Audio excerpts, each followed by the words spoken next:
Our first guest today is an entrepreneur, leadership coach, and founder of Summit Leaders. He's traveled to more than 70 countries on 6 continents. He's also an author, and his latest book is Connecting the Dots, What God is Doing When Life Doesn't Make Sense. And joining us now from Kerrville, Texas is Joël Malm. Joël, thanks for joining us. Hey, good to be with you. When I first saw the title of the book, all I could think of was the puzzles we did as kids. You know, connect those dots, 1, 2, 3, go around, and you get this clearer picture of what the picture is, what the image is. And I sort of feel like that's what you're doing here. Connect the dots in our lives and get this clearer picture of God. Yeah, that's exactly what it is. You know, Soren Kierkegaard, he said, life is lived forward, but it can only be understood looking backward.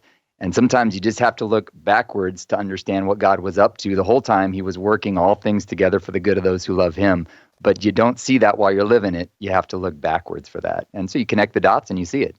You hope, you tell us, you hope this book helps people find their mission and their message. And one thing that I found very strong, you say, what if everything that's happened to you has prepared you for what's happening? Absolutely. Somebody said to me, how can you know what God is up to when life doesn't make sense? I'm like, well, he says very clearly he's working all things together for your good. It also says in Ephesians, we are his workmanship, created in Christ Jesus for good works, which the Father prepared beforehand that we should walk in them. Whether you see it or not, God is doing 10,000 things in your life. He's working all things, and he wants to give you a message to share and a problem to solve, and that typically comes from the struggles we've been through. I wish Paul wouldn't have said this, but he said, through much suffering we enter the kingdom of heaven.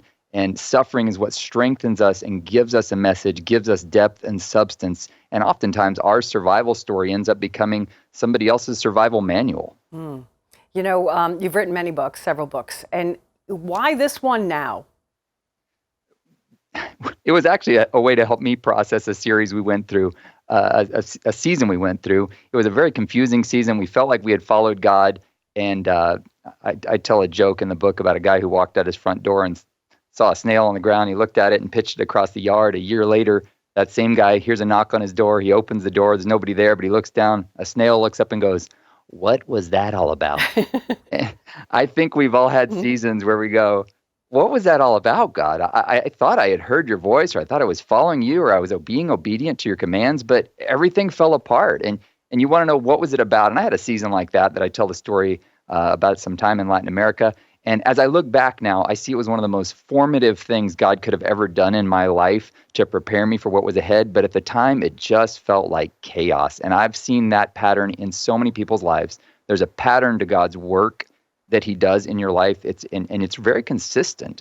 I actually have a little spiral in there that I show you. God's work is more like a circular pattern than a straight line, where he brings you back to certain themes over and over again. And you're like, we're doing this again, or this place again, or a time frame. But it's his work. That's how he works. So you may not understand it, but you can know there's a pattern to what's going on. Is that story when you talked about moving to Mexico where you just didn't know why, and at the time it was just not an easy trip, but now you look back and say, okay, that really shaped your life now? That was absolutely it. It was very clear, through circumstances and everything, God made it very clear that this is what we were supposed to do. But we got down there and there was no success. I like success. Most of us do. This was one of those things where, we all have these seasons where we leave that off our resume. And you look back and go, well, what happened there? Let's not talk about that. That was one of those seasons. But now I see further down the road, it was what God used in the greatest way. You are a public, you often talk, you travel the country talking about facing fears. And in the book, Connecting the Dots, how do you overcome fear when you're called to step into something new, into a new season? Yeah, well, this is so I have a master's degree in counseling, and one of the things they teach you in counseling is fears don't go away until you confront them and face them in small doses. It's like taking an inoculation. You take a little bit of the thing that's trying to kill you, and your body builds a resistance to you. So I tell people, faith and fear come from the same thing. It's just, faith is believing that God has a plan, and fear is believing the worst possible thing's going to happen. So if you're a fearful person, you can actually be a faith-filled person. But what you have to do is you have to confront the thing you fear in small doses. It's not going to go away by ignoring it. You have to wisely, obviously, seek counsel, but you have to step forward and move toward the thing that makes you afraid. If you're afraid of failure, the cure for failure usually is failure. And then you go, oh, I survived. I'm I made it on the other side. But you always have to move toward the thing that you fear, and that's how fear loses its grip on you. And what about trauma? You know, people in the past, they faced this traumatic or painful part of their lives. What do you say to them? Well, in the book, I talk about this cycle, and there's about 9 stages in every season, and I lay out those stages. And one of the stages is called the resolution. And if you look at every hero's story, after they fight the decisive battle, they make a return home, and they're changed. They've been changed by what happened to them, by the experience they had. And I think actually that's probably one of my favorite chapters in the book, talking about how do you find resolution on those seasons where you go, that was so traumatic, I don't even know if there was a purpose for that.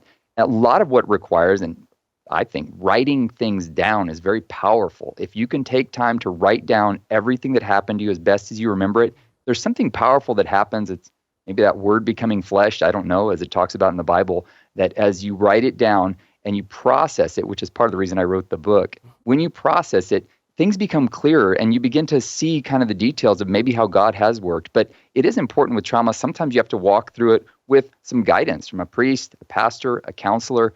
Oftentimes we don't have a proper perspective on what happened because it was so painful. But when you bring somebody along in the journey of processing it, it's amazing how you can walk through that and really receive healing. And then that's when your survival story becomes somebody else's survival manual. And when you talk about someone else's story too, you know, you start the book where I feel like it is just for an individual, but at the end, you suggest getting into small groups and really use this book together. Absolutely. One of the most powerful things you can do is as we tell us our stories, people go, oh, I'm not alone. I'm not the only one that struggles with those fears or those challenges. And sometimes it's a little scary. We don't necessarily want to tell. Maybe there's some shame involved in our story. But I believe that when we surrender our story, recognizing that it's really his story, history, that he's been writing in your life.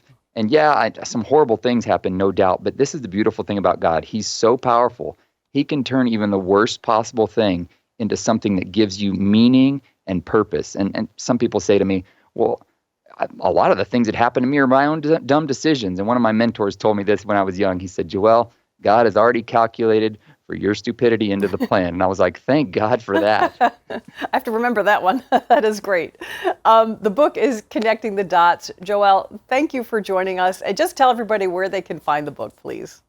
Yeah, it's available anywhere books are sold. It's on audiobook. I read the audiobook, so you can hear the sound of my voice reading it to you, Audible. And if you want more, you can go to joelmalm.com, JOELMALM.com. There's a website, lots of resources on there. So on the website, too, we see the podcast, which you do with your dad, which is really wonderful. So, Joel, thanks for joining us. Thank you so much.